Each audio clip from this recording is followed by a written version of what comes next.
নমস্কার, আমি সুপ্রিয়া। আজ শ্রীরামকৃষ্ণ জীবনীর অষ্টাদশ অধ্যায় কেশব ও বিদ্যাসাগর সঙ্গে। ঠাকুরের মাতৃবিয়োগের 1 বৎসর পূর্বে শ্রী শ্রী জগদম্বার ইচ্ছায় তাঁহার জীবনে একটি বিশেষ ঘটনা উপস্থিত হইয়াছিল। সন 1281 সালের চৈত্র মাসের মধ্যভাগে, ইংরেজি 1875 খ্রিস্টাব্দের মার্চ মাসে, ঠাকুরের প্রাণে ভারতবর্ষীয় ব্রাহ্ম সমাজের নেতা শ্রীযুক্ত কেশবচন্দ্র সেন মহাশয়কে দেখিবার বাসনা উদিত হইয়াছিল। শ্রীযুক্ত কেশব তখন কলিকাতার কয়েক মাইল উত্তরে বেলঘরিয়া নামক স্থানে শ্রীযুক্ত জয়গোপাল সেন মহাশয়ের উদ্যান বাটিকায় স্বশিষ্য সাধন ভজনে নিযুক্ত আছেন জানিতে পারিয়া হৃদয়কে সঙ্গে করিয়া ঠাকুর ওই উদ্যানে উপস্থিত হইলেন। গাড়ি হইতে নামিয়া হৃদয় দেখিল শ্রীযুক্ত কেশব অনুচর বর্গের সহিত উদ্যান মধ্যস্থ পুষ্করিণীর বাঁধা ঘাটে বসিয়া আছেন। অগ্রসর হইয়া হৃদয় তাহাকে নিবেদন করিল, আমার মাতুল হরিকথা ও হরিগুণগান শুনিতে বড় ভালোবাসেন। আপনার নাম শুনিয়া আপনার মুখে ঈশ্বর গুণানুকীর্তন শুনিতে তিনি এখানে আগমন করিয়াছেন। আদেশ পাইলে এখানে লইয়া আসিব। শ্রীযুক্ত কেশব সম্মতি প্রকাশ করিলে হৃদয় গাড়ি হইতে ঠাকুরকে নামাইয়া সঙ্গে লইয়া তথায় উপস্থিত হইল। ঠাকুর বলিলেন, বাবু, তোমরা নাকি ঈশ্বরকে দর্শন করিয়া থাকো। ওই দর্শন কিরূপ তাহা জানিতে বাসনা, সেজন্য তোমাদের নিকট আসিয়াছি। ওইরূপে সৎপ্রসঙ্গ আরম্ভ হইল। কিছুক্ষণ পর ঠাকুর কে জানে মন কালী কেমন এই রামপ্রসাদী সঙ্গীতটি গাহিতে গাহিতে সমাধিস্থ হইয়া পড়িলেন। হৃদয় ঠাকুরের বাহ্য চৈতন্য আনয়নের জন্য তাহার কর্ণে প্রণব শুনাইতে লাগিল এবং উহা শুনিতে শুনিতে তাহার মুখমণ্ডল মধুর হাস্যে উজ্জ্বল হইয়া উঠিল। ওইরূপে অর্ধবাহ্য দশা প্রাপ্ত হইয়া ঠাকুর গভীর আধ্যাত্মিক বিষয় সকল সামান্য সামান্য দৃষ্টান্ত সহায়ে এমন সরল ভাষায় বুঝাইতে লাগিলেন যে সকলে মুগ্ধ হইয়া তাহার মুখপানে চাহিয়া বসিয়া রহিলেন। ঠাকুর তাহাদিগের ওই প্রকার ভাব দেখিয়া বলিলেন, গরুর পালে অন্য কোনো পশু আসিলে তাহারা তাহাকে গুঁতাইতে যায়, কিন্তু গরু আসিলে গা চাটাচাটি করে। আমাদের আজ সেই রূপ হইয়াছে। অনন্তর কেশবকে সম্বোধন করিয়া ঠাকুর বলিলেন, তোমার ল্যাজ খসিয়াছে। ঠাকুর ইহার অর্থ বুঝাইয়া সকলকে মোহিত করিলেন। তিনি বলিলেন, দেখো, ব্যাঙাচির যতদিন ল্যাজ থাকে ততদিন সে জলেই থাকে, স্থলে উঠিতে পারে না, কিন্তু ল্যাজ যখন খসিয়া পড়ে তখন সে জলেও থাকিতে পারে, ডাঙাতেও বিচরণ করিতে পারে। সেইরূপ মানুষের যতদিন অবিদ্যারূপ ল্যাজ থাকে ততদিন সে সংসার জলেই কেবল থাকিতে পারে। ল্যাজ খসিয়া পড়িলে সংসার ও সচ্চিদানন্দ উভয় বিষয়েই ইচ্ছামতো বিচরণ করিতে পারে। কেশব, তোমার এখন ওইরূপ হইয়াছে, উহা সংসারেও থাকিতে পারে এবং সচ্চিদানন্দেও যাইতে পারে।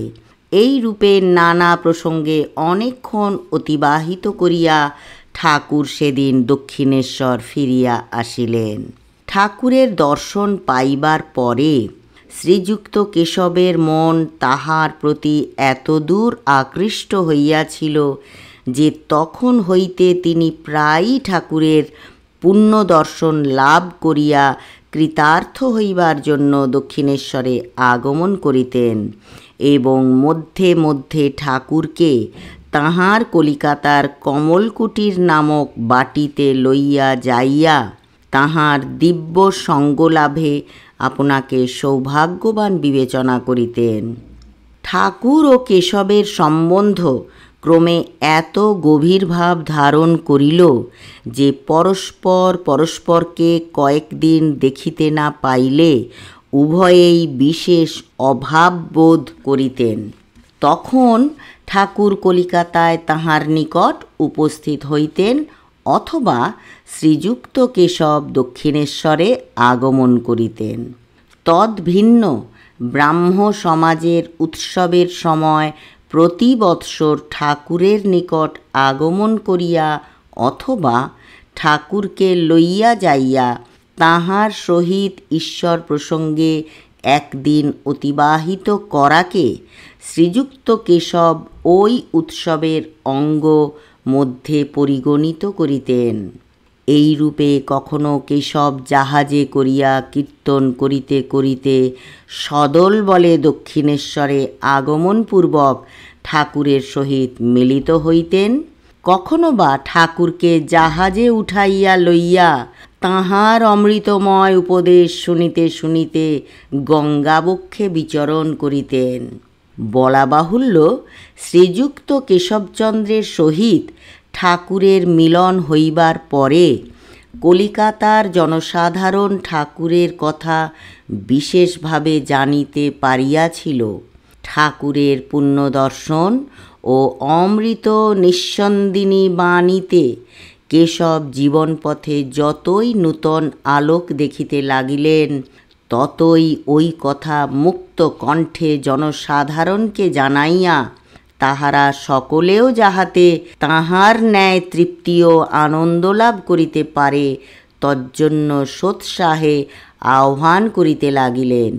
সেই জন্য তখন হইতে ব্রাহ্ম সমাজের ইংরেজি ও বাংলা যাবতীয় পত্রিকা যথা সুলভ সমাচার, সানডে মিরর, থিস্টিক, কোয়ার্টারলি রিভিউ ঠাকুরের পূতচরিত, সার ও গর্ভবাণী ও ধর্ম বিষয়ক মতামতের আলোচনায় পূর্ণ। বক্তৃতা এবং একত্র উপাসনার পরে বেদী হইতে ব্রাহ্ম সংঘকে সম্বোধনপূর্বক উপদেশ প্রদানকালেও কেশব প্রমুখ ব্রাহ্ম নেতাগণ অনেক সময়ে ঠাকুরের বাণী সকল আবৃত্তি করিতেন। ব্রাহ্ম নেতাগণের ধর্মপিপাসা ও ঈশ্বরানুরাগ দর্শনে আনন্দিত হইয়া যাহাতে তাহারা সাধন সমুদ্রে এককালে ডুবিয়া যাইয়া ঈশ্বরের প্রত্যক্ষ দর্শনরূপ রত্ন লাভে কৃতার্থ হইতে পারেন, তদ্বিষয়ে পথ দেখাইতে ঠাকুর এখন বিশেষভাবে যত্নপর হইলেন। এতদ্ব্যতীত ঠাকুরের সংস্পর্শে আসিয়া কেশব প্রমুখ ব্রাহ্মগণ আরও একটি বিষয় জানিতে পারিয়াছিলেন। পাশ্চাত্যের ধর্মপ্রচারকগণের মুখে এবং ইংরেজি পুস্তকাদি হইতে তাঁহারা শিক্ষা করিয়াছিলেন ঈশ্বর কখনো সাকার হইতে পারেন না, অতএব কোনো সাকার মূর্তিতে তাহার অধিষ্ঠান স্বীকার করিয়া পূজোপাসনাদি করায় মহাপাপ হয়। কিন্তু নিরাকার জল জমিয়া সাকার হওয়া, শোলার আতা দেখিয়া যথার্থ আতা মনে পড়ার ন্যায় সাকার মূর্তি অবলম্বনে ঈশ্বরের যথার্থ স্বরূপের প্রত্যক্ষ জ্ঞানে পৌঁছানো ইত্যাদি প্রতীকোপাসনার কথা ঠাকুরের শ্রীমুখে শুনিয়া তাঁহারা বুঝিয়াছিলেন পৌত্তলিকতার নামে নির্দেশ করিয়া তাহারা যে কার্যটিকে এতদিন নিতান্ত যুক্তিহীন ও হেয় ভাবিয়া আসিয়াছেন তৎসম্বন্ধে বলিবার ও চিন্তা করিবার অনেক বিষয় আছে। তদুপরি যেদিন ঠাকুর অগ্নি ও তাহার দাহিকা শক্তির ন্যায় ব্রহ্ম ও ব্রহ্মশক্তির প্রকাশ, বিরাট জগতের অভিন্নতা কেশব প্রমুখ ব্রাহ্মগণের নিকট প্রতিপাদন করিলেন। সেদিন যে তাঁহারা সাকারোপাসনাকে নূতন আলোকে দেখিতে পাইয়াছিলেন, তদ্বিষয়ে সন্দেহ নাই।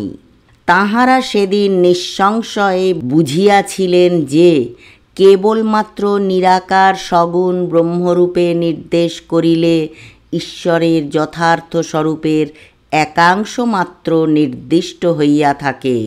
তাঁহারা বুঝিয়াছিলেন ঈশ্বর স্বরূপকে কেবলমাত্র সাকার বলিয়া নির্দিষ্ট করায় যে দোষ হয়, কেবলমাত্র নিরাকার সগুণ বলিয়া উহাকে নির্দেশ করিলেও তদ্রূপ দোষ হয়। কারণ ঈশ্বর সাকার জগদ্রূপে ব্যক্ত হইয়া রহিয়াছেন, নিরাকার সগুণ ব্রহ্মস্বরূপে জগতের নিয়ামক হইয়া রহিয়াছেন।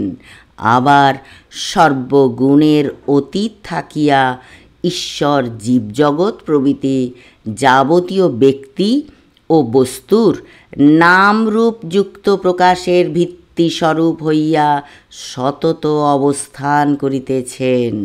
ঈশ্বর স্বরূপের ইতি করিতে নাই। তিনি সাকার, তিনি নিরাকার, এবং তাহা ছাড়া তিনি আরও যে কি তাহা কে জানিতে পারে? ঠাকুরের এই সামান্য উক্তির ভিতর ঐরূপ গভীর অর্থ দেখিতে পাইয়া কেশব প্রমুখ সকলে সেদিন স্তম্ভিত হইয়াছিলেন।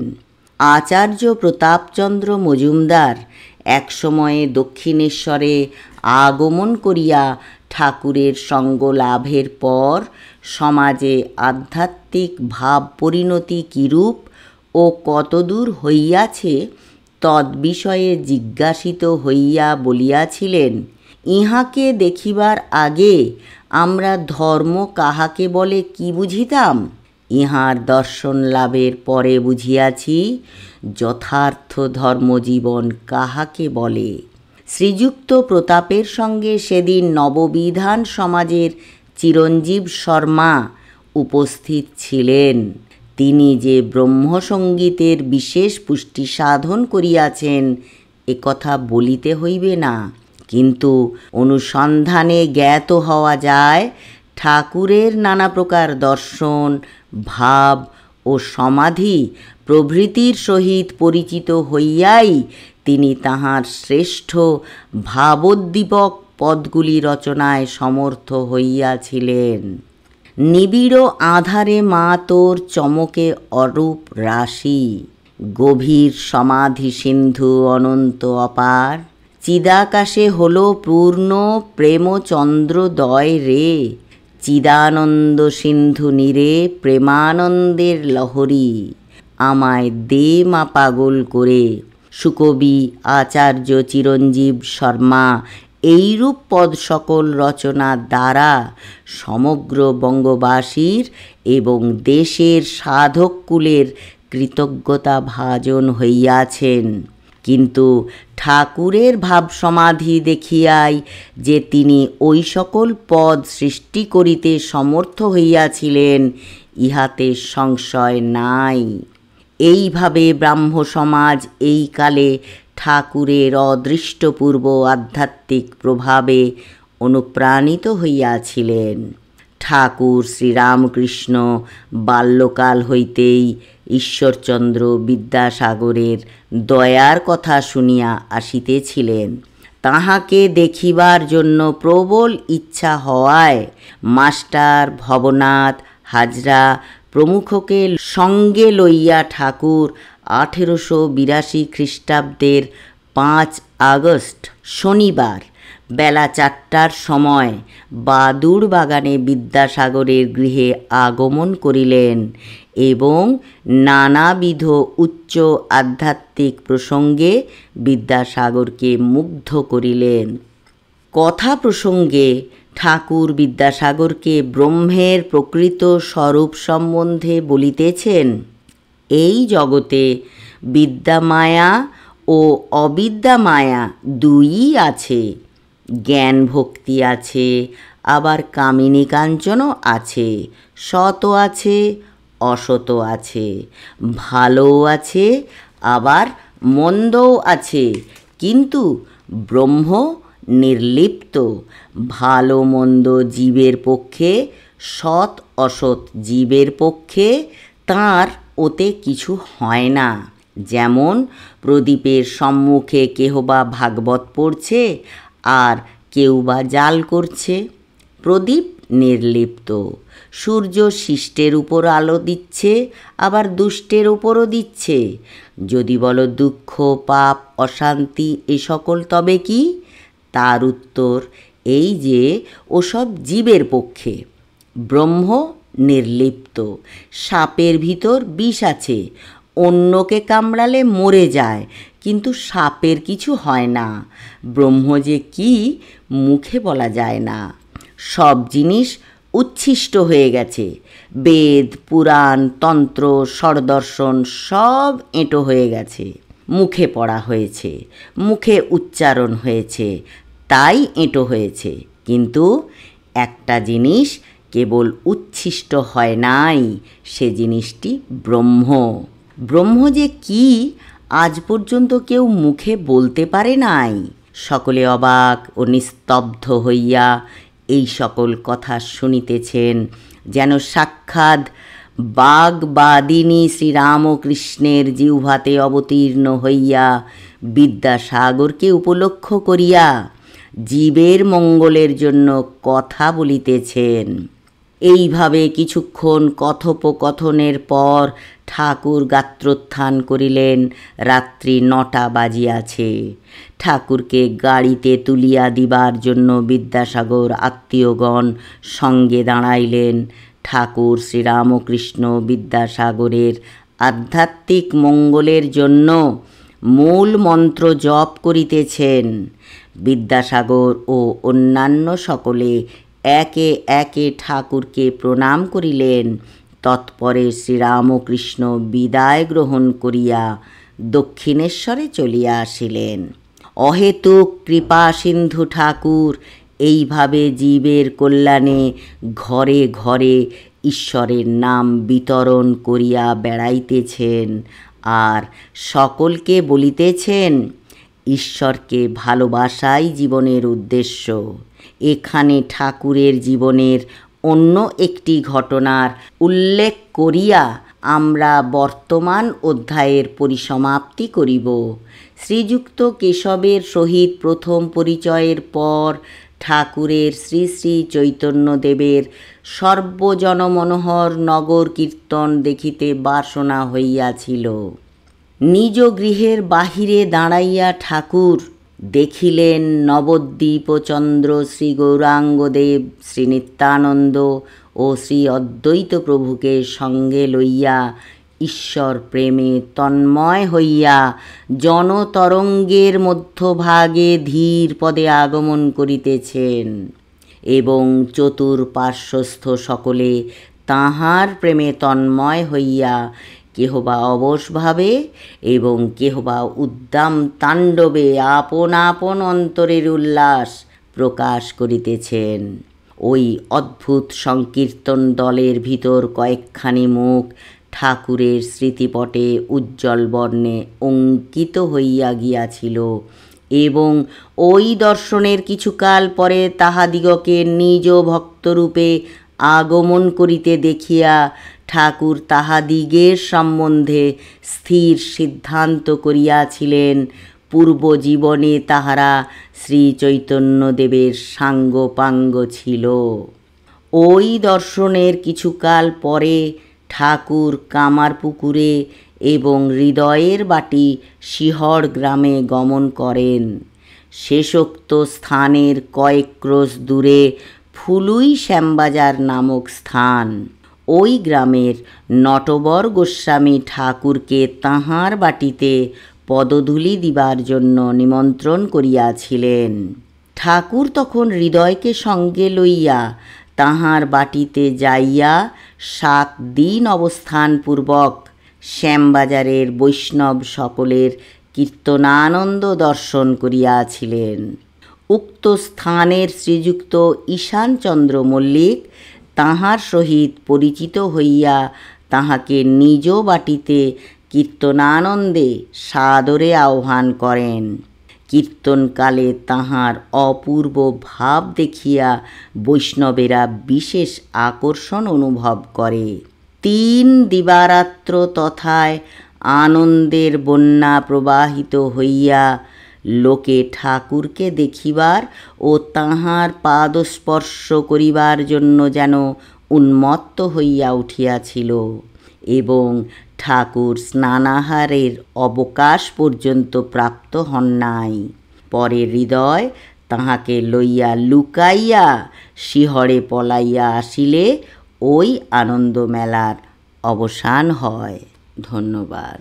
যদি আমার এই ক্ষুদ্র প্রয়াস আপনাদের মনে সাড়া দেয় তাহলে লাইক, শেয়ার, সাবস্ক্রাইব করবেন।